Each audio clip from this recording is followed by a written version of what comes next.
Je n'allais pas insister, mais j'aurais aimé savoir. J'avais vraiment du mal à envisager une connexion Internet dans le campement d'à côté. Je n'étais même pas sûre que le village soit raccordé au téléphone. Et surtout, je n'imaginais absolument pas mon guérisseur en train de se connecter à des forums scientifiques. Je le voyais plus volontiers méditer pendant des heures, en position de lotus, à l'ombre des palétuviers. Vous disiez qu'il existe d'autres origines à ce que l'on peut croire sur soi? Oui, il y a les conclusions que l'on tire sans s'en rendre compte de certaines de nos expériences vécues. J'aime bien les exemples. Bon, un exemple, un brin caricatural, pour bien illustrer. Imaginez un bébé dont les parents réagissent très peu à ce qu'il fait. Il pleure, ses parents ne bougent pas. Il crie, silence radio. Il rit, zéro réaction. On peut supposer qu'on lui va se développer progressivement le sentiment qu'il n'a pas d'impact sur le monde environnant, qu'il ne peut rien obtenir des autres. Il ne veut pas se le dire consciemment, bien sûr, surtout à son âge. C'est juste un sentiment, un ressenti, quelque chose dont ils imprègnent. Maintenant, pour simplifier à l'extrême le processus, notamment en supposant qu'ils ne vivent pas d'autres expériences allant dans le sens contraire, on peut imaginer qu'une fois devenu adulte, il deviendra fataliste. Il n'ira jamais vers les autres pour obtenir ce qu'il souhaite. Ne cherchera pas à faire bouger les choses. Si un de ses amis le voit un jour dans une impasse, par exemple sur le plan professionnel, il ne pourra que constater sa passivité. Il aura beau essayer de le convaincre de réagir, d'aller frapper à des portes, de prendre sa situation en main, de contacter des gens. Rien n'y fera. Cet ami va peut-être d'ailleurs le juger sévèrement, alors que son attitude résulte simplement de la conviction profonde enfouie en lui qu'il n'y a pas d'impact sur le monde qui l'entoure et il ne peut rien obtenir des autres. Il n'aura même pas conscience de croire cela. Pour lui, c'est ainsi, c'est la réalité, sa réalité. Rassurez-moi, ça n'existe pas des parents comme ça. C'était juste un exemple. D'ailleurs, on peut imaginer l'inverse. Des parents très réactifs à la moindre expression de leur enfant. S'il pleure, ils accourent. S'il fait un sourire, ils s'émerveillent. S'il rit, ils s'extasient. L'enfant développera sans doute le sentiment qu'il a un impact sur son entourage. Et en faisant là encore un énorme raccourci, on peut supposer qu'à l'âge adulte, il deviendra quelqu'un de proactif, ou encore séducteur, qui sera convaincu de l'effet qu'il a sur les autres et n'hésitera jamais à aller vers eux pour obtenir ce qu'il veut. Mais il ne sera pas non plus conscient de ce qu'il croit. Pour lui, c'est juste une évidence. Il produit un effet sur les gens. C'est ainsi. Il ne sait pas qu'à l'origine, une croyance s'est installée dans son esprit à la suite de ce qu'il a vécu étant enfant. La jeune femme qui m'avait accueilli se glissa dans le campement et nous déposa du thé et des friandises. Si l'on pouvait nommer ainsi cette sorte de pâte humide, sucrée et gluante, qu'il faut manger avec les doigts si l'on respecte la tradition balinaise. Un proverbe balinais dit que manger en utilisant des couverts, c'est confère l'amour via un interprète. On est censé prendre la nourriture dans sa main, puis la faire glisser dans la bouche en la repoussant avec le pouce.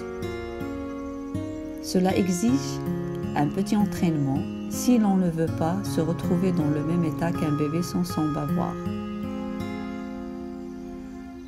Donc on se met à croire des choses sur soi à partir de ce que d'autres nous disent ou de ce que l'on déduit inconsciemment de certaines expériences qu'on a vécues.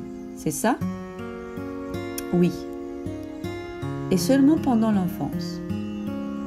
Non, disons que c'est surtout pendant l'enfance que se forgent la plupart des croyances que l'on a sur soi. Mais on peut aussi en développer plus tard, même à l'âge adulte. Mais dans ce cas, elles seront en général issues d'expériences très fortes sur le plan émotionnel.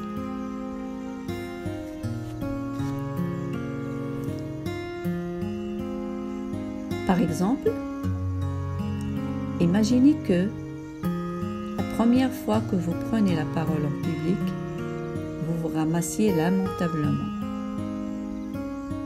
Vous bafouillez, cherchez vos mots, votre voix reste coincée au fond de votre gorge et votre bouche est sèche, comme si vous étiez resté 3 jours sans boire en plein désert.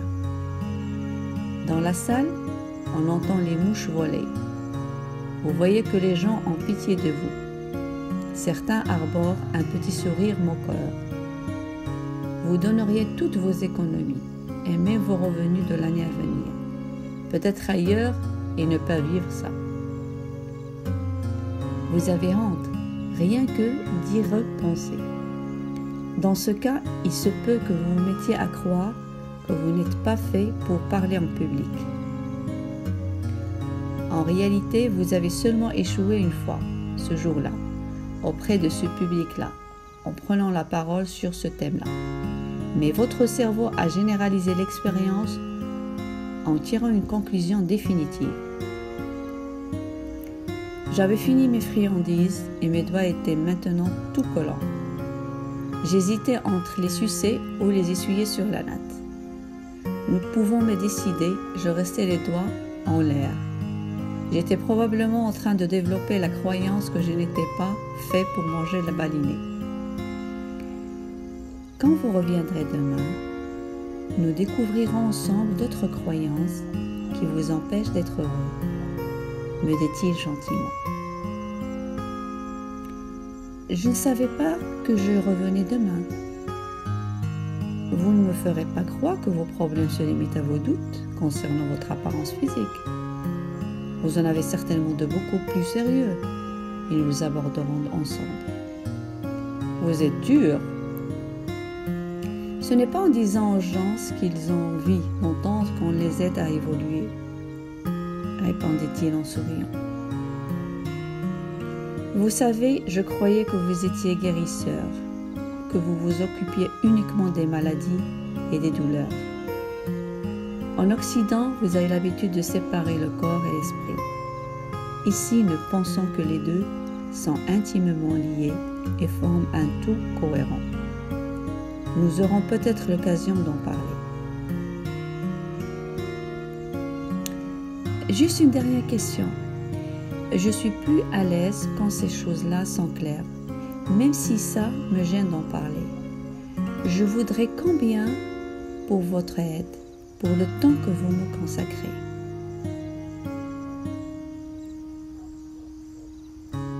Il me regarda attentivement puis me dit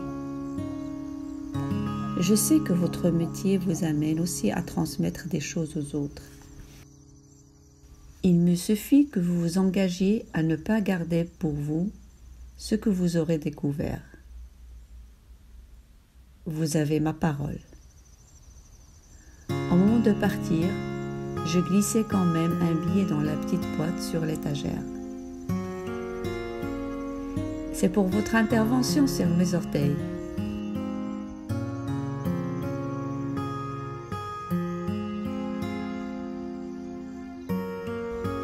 La route qui rejoint Ubud est particulièrement belle.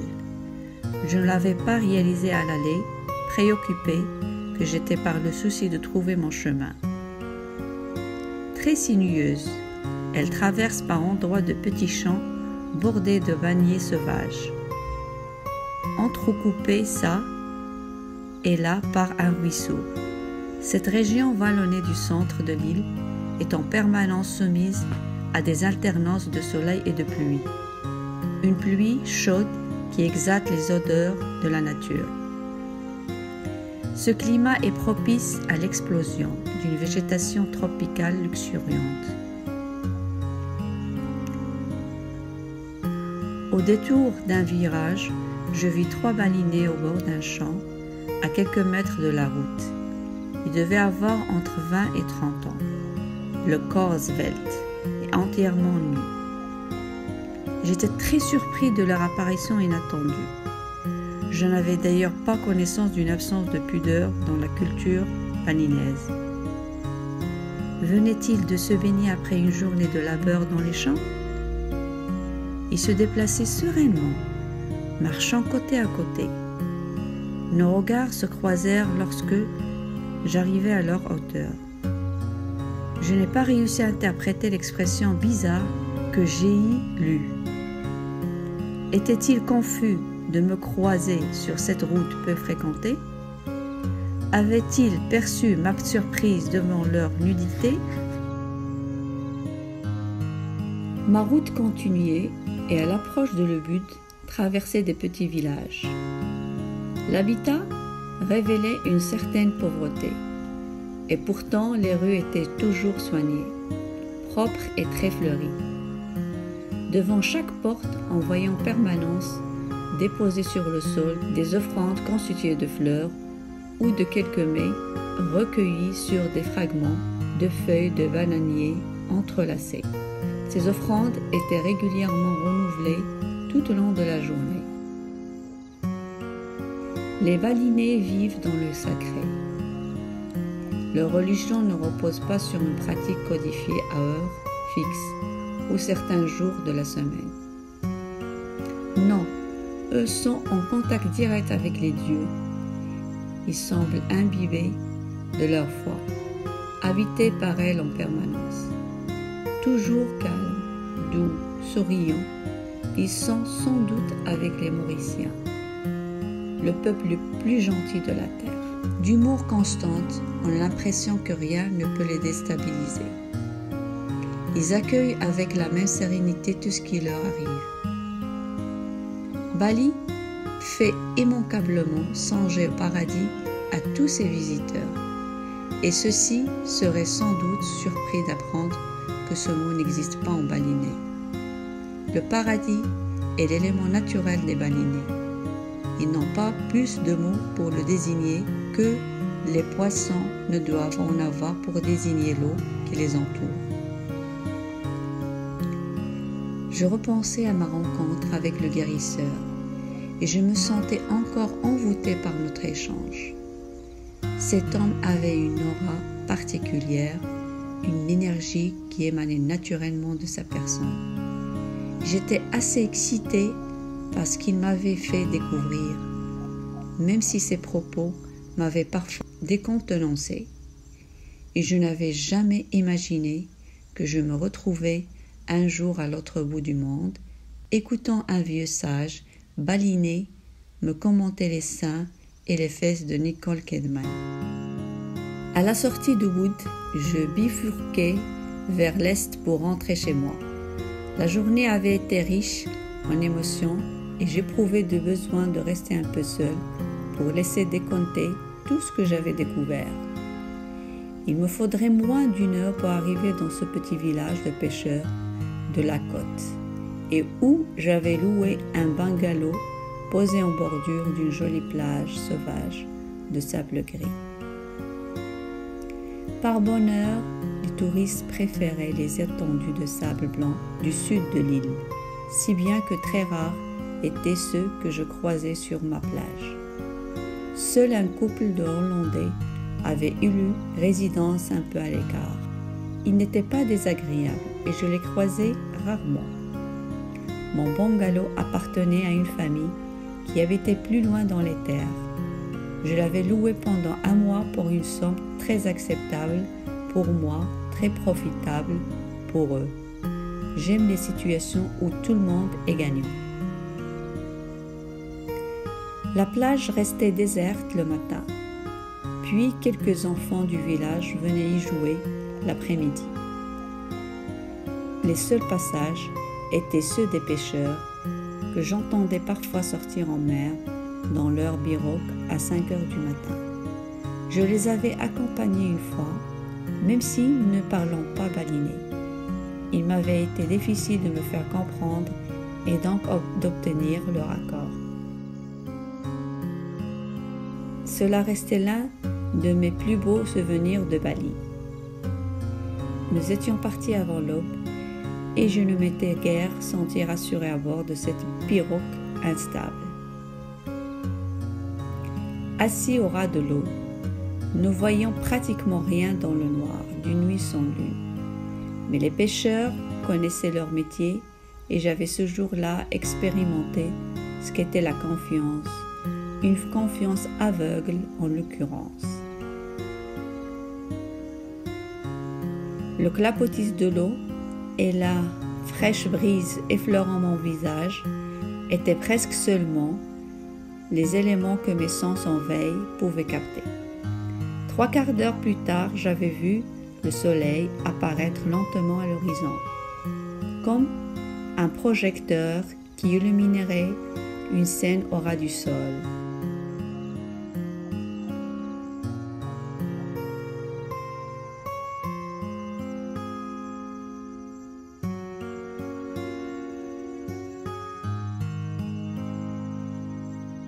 Je découvrais tout à la fois la démesure de la mer, le gigantisme du ciel et la petitesse de la pirogue qui semblait flotter par magie au-dessus d'un abîme sans fond, telle une allumette posée sur l'océan. Je découvrais aussi les sourires des pêcheurs et m'étais soudain senti heureux sans savoir pourquoi. Sur le trajet du retour, nous avions vu quelques dauphins à proximité de la pirogue et j'avais manifesté le désir de plonger à leur côté avec le réflexe idiot de l'occidental qui a visité trop de parcs d'attractions. Les balinés m'en avaient empêché, me faisant comprendre tant bien que mal que les dauphins nagent en surface pouvaient être suivis en profondeur par des requins à la poursuite du même banc de poissons. L'argument avait suffi à me convaincre et je m'étais contenté d'admirer visuellement ces beautés de la nature, libres de leurs mouvements, libres de leur destination, libres de leur vie.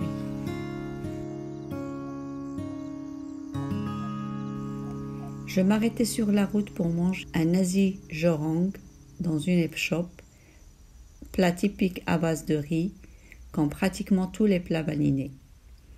Au bout de 4 semaines, la seule vision du riz suffisait presque me faire perdre l'appétit. J'arrivais à mon bungalow à la tombée de la nuit, moment idéal pour aller marcher sur la plage sans croiser âme qui vive. Je me mis pieds nus et m'y rendis directement. Comme prévu, la plage était déserte et je me promenais longuement au bord de l'eau, le pantalon retroussé. Rapidement, mon esprit vagabond revint sur ma rencontre avec le guérisseur et je repensais à tout ce qu'il m'avait fait découvrir. Ainsi, nous avions développé des croyances sur nous-mêmes en raison de l'influence de personnes dans notre entourage ou de conclusions inconsciemment tirées de notre vécu. Je voulais bien l'admettre, mais dans ce cas, jusqu'où s'étendaient ces croyances? Nous avions vu que l'on pouvait se croire beau ou laid, intelligent ou stupide, intéressant ou ennuyeux. On pouvait croire en sa capacité d'influence ou au contraire, se croire incapable d'obtenir quoi que ce soit des autres. Dans quel autre domaine pouvons-on développer des croyances? Je comprenais que l'on puisse croire en un certain nombre de choses et que ces croyances aient ensuite un effet sur notre vie. Mais jusqu'où? Je me demandais en quoi mes propres croyances avaient influencé le cours de mon existence et en quoi, en fonction du hasard des rencontres et de mes expériences, j'aurais pu croire d'autres choses qui auraient ensuite donné une direction différente à ma vie.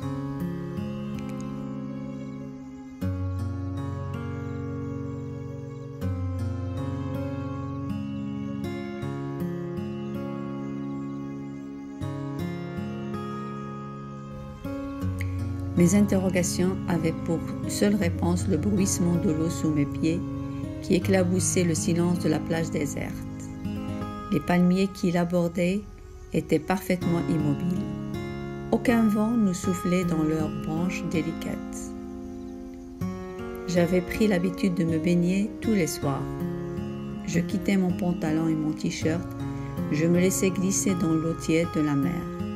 Je nageais longuement sans plus penser à rien, sous le regard bienveillant de la lune naissante.